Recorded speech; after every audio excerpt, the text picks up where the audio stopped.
Alright, so what we got here is it was pretty cold outside. We actually dipped down to like 29 degrees. I mean, it's really cold outside for being down here in the lower Rio Grande Valley. We're not used to this type of cold weather. It's actually putting ice on our vehicles, and I mean, it's just crazy outside. We've had some snow flurries in the town next door to us and everything, so we haven't seen anything like that, but we have felt a little bit of sleet and what have you. Anyway, this ended up being a perfect day to make what we call caldo, or which is basically soup. And as you saw on all the instructions up above here, as far as what you need, how to make it, it's really, really easy to do, and it makes a lot also. I mean, we have a family of 4, actually 4 and a half, and we make a lot because it goes so quick. You get full real quick, but then again, it's mostly water and what have you, so you get hungry again, you get another bowl. Anyway, so this is what we got in here. The ingredients were apparently cabbage, some carrots, we have corn, and of course the meat. Now the meat has depends what you want to put.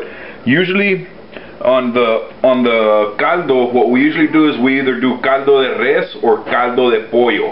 And the caldo de res basically has the meat that it uses is oxtail, and man, is that good. I mean, I love to have that oxtail. You eat the meat around it, and then you suck out that bone marrow out of the tail itself. It's so good. I mean, it's really, really good. And the other one is the caldo de pollo, which is a soup of chicken, or chicken soup. And what you use there is just that simple, is you use chicken, and that comes out really good as well. On this one, what we used is a different twist to it. We used short ribs, and the short rib that we used here is a thick cut short rib. So as you saw the pictures that I had at the beginning, the pictures of the ribs were pretty thick, and they shrink down when you cook it. You just want to season them real good, and you want to make sure you cut off some of the membrane and stuff, because if not, they become real hard to chew and real chewy. These right here, you can tell, look how it just breaks apart. It's so tender. I mean, it's just beautiful meat. It just comes apart big time. So this is the short rib version of the caldo, or the soup itself. It made so much that we made another pot as well. So we have 2 pots of soup.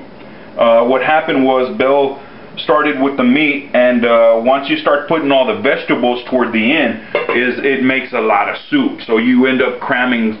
There's no that much room in the pot itself. So we made another pot.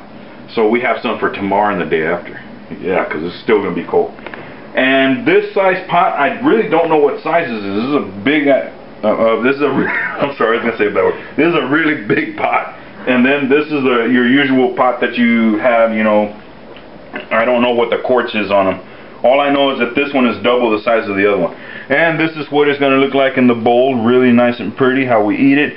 I like to have my corn on the side in a little dish because it takes up room of the bowl, and I want to have a lot of meat. I want to have carrots and the cabbage and what have you on there. And I always like to put lemon in my soup, and it just comes out excellent. So, in conclusion, this is the soup, or basically caldo, that we make down here.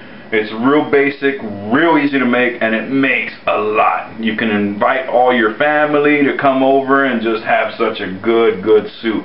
And you can tell them that you got it from Dirty Papa's. Alright, so until the next one, we'll check you later, and keep warm, everybody.